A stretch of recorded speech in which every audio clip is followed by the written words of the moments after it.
cattle graze around an idle pump jack on a South Texas ranch. State agencies that regulate the oil and gas industry are stepping up their efforts to plug abandoned and orphan oil and gas wells. By Sophie Quinton. When Bill West drives his weed sprayer over wheat and hayfields at his ranch northwest of Gillette, Wyoming, he occasionally bumps into debris from the more than 100 defunct natural gas wells on his 10,000-acre property. The company that owned the wells went out of business 4 years ago, leaving behind fuse boxes, internet boxes and thousands of feet of underground pipe. "They just walked away and left everything sitting," said West, 85. "It's up to the state to take care of it now." So-called orphan oil and gas wells, which have been abandoned by defunct companies that cannot pay to plug them, are a growing problem in many states thanks to a recent slump in energy prices that has forced marginal operators out of business. Adam Peltz, a senior attorney at the Environmental Defense Fund, said he heard officials from 10 states highlight their work on orphan wells at a spring meeting of the Interstate Oil and Gas Compact Commission. "It's probably the issue that was raised by the most number of states." Peltz said that dealing with orphan wells is a cyclical issue. More wells become the state's responsibility after a downturn, but it's getting worse over time, as states struggle with a backlog of wells that dates back decades. Nobody knows how many orphan and abandoned drilling sites litter farms, forests and backyards nationwide. The U.S. Environmental Protection Agency estimates there are more than 1 million of them. Unplugged wells can leak methane, an explosive gas, into neighborhoods and leach toxins into groundwater. Methane leaking from abandoned wells caused explosions at a Colorado construction site in 2007 and at a Pennsylvania home in 2011. In 2014, an Ohio elementary school had to be evacuated because of a gas leak traced to an abandoned well underneath the gym. Near the West Texas town of Imperial, effluents from decades-old oil wells has created a lake of salty, sulfurous water. Sometimes the cost of plugging a well is covered by bonds that companies post before drilling. Often, it's not. Costs can range from as little as $5,000 to plug a shallow well, such as the coalbed methane wells on Bill West's ranch in Wyoming, to tens of thousands for deeper, more complicated projects. In recent years, state legislatures and oil and gas regulators have increased funding for well cleanup by appropriating more money and increasing bonding requirements.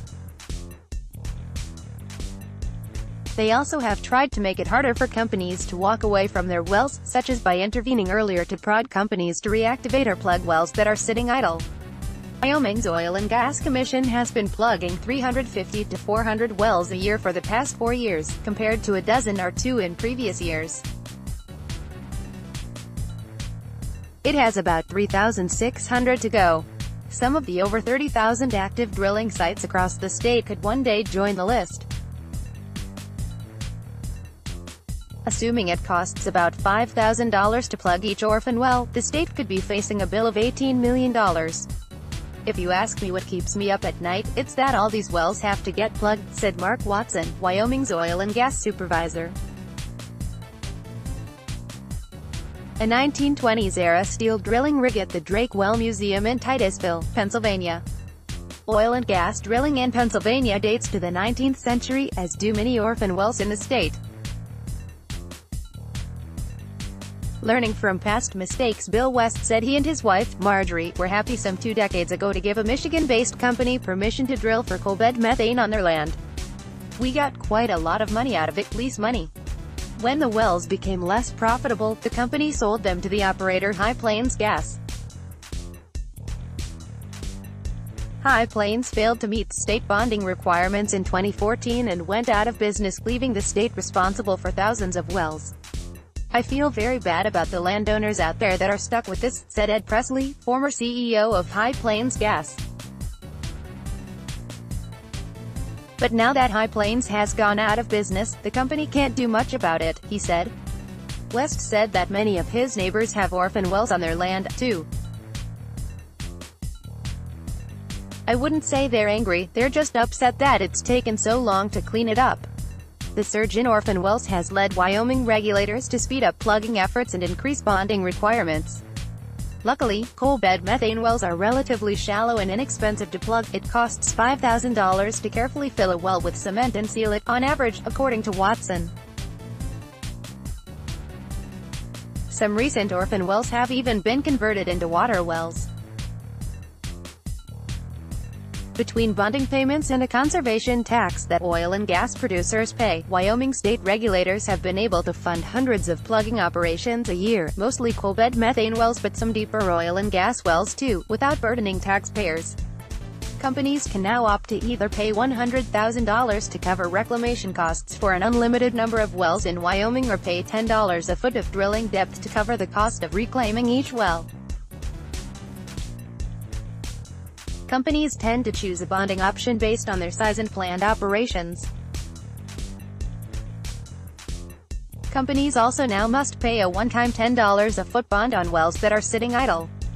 Industry leaders say they're happy with the cost increase. "We have a pretty workable solution," said John Robertale, vice president of the Petroleum Association of Wyoming.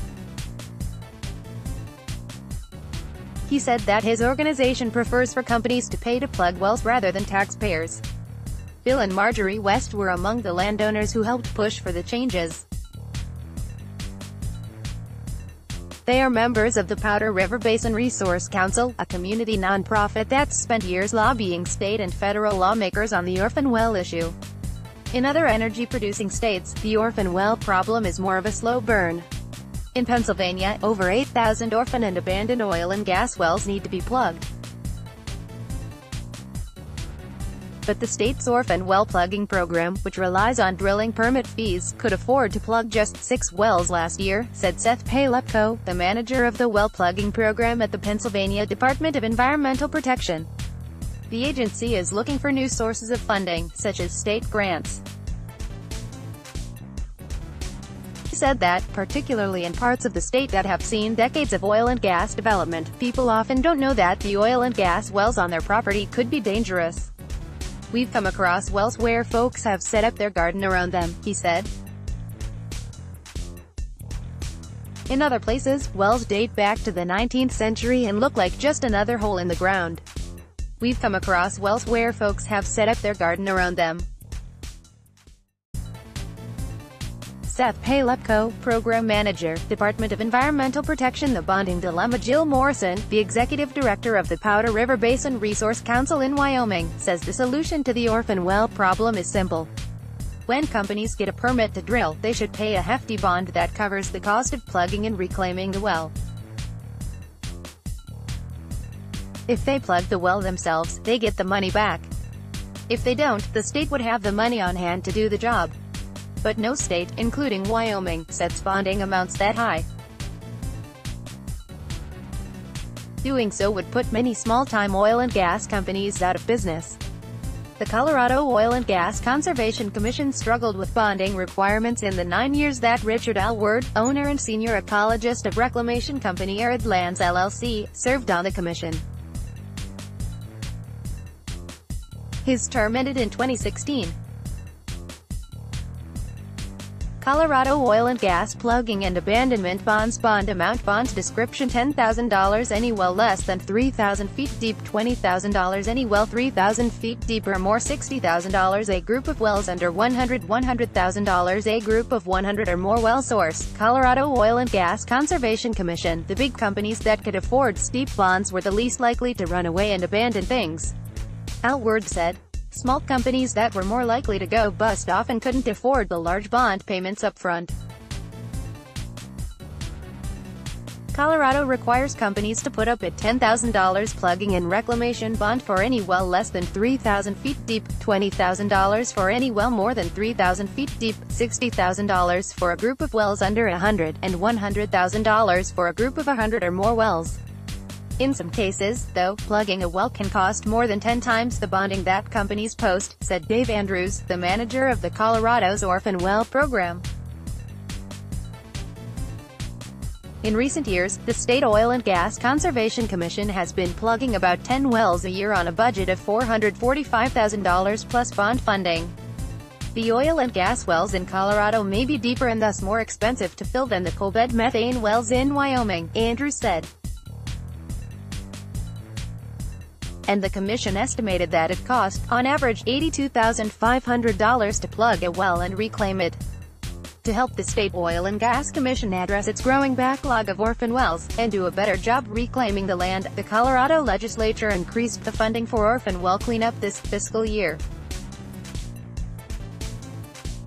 There's been no move to change bonding levels, Andrews said. State authorities have done much more to address bonding inadequacy than the Federal Bureau of Land Management, which hasn't raised bonding requirements since they were first set in the 1950s and 60s. It currently costs $150,000 to bond for an unlimited number of wells nationwide drilled to capture federally owned minerals, which could lie beneath publicly or privately owned land. The agency's record-keeping is so poor that it's impossible to say how much the federal government spends on orphan well cleanup, a Government Accountability Office report found this year. In the areas with the most oil and gas drilling on federal land, the agency spends close to $270,000 for a well plugging project, the report found. The agency counts 219 orphan wells under its jurisdiction. Oil and gas industry groups have strongly opposed efforts to increase federal bonding requirements. Some environmentalists say that under the Trump administration, which wants to make it easier for companies to drill, bonding requirements aren't likely to change. The BLM is currently reviewing the Dow report and its recommendations in order to evaluate the best ways to manage and identify orphan and idle wells and determine appropriate next steps with the program, wrote Amber Cargill, an agency spokeswoman, in an email. Asked to clarify the agency's position on bonding, she added, "We're looking at bonding along with other recommendations, but no decisions have yet been made." West, the Wyoming rancher, said that the drilling on his land has caused no end of problems, from flooding to making his well water too salty to drink. But he said that even if he'd known what was to come, he still would have said yes to the coal bed methane companies. "We would have for the money," he said. He added that he'd just like to see regulation that would push companies to act more responsibly. Meanwhile, Presley, the former High Plains CEO, hasn't given up on his coal bed methane dreams. He's about to launch a new company that will once more buy up idle wells and try to make them productive. He's hopeful that some of the landowners who said yes to High Plains Gas years ago will agree to work with him again. Stateline homepage. Sign up for exclusive state policy reporting and research download.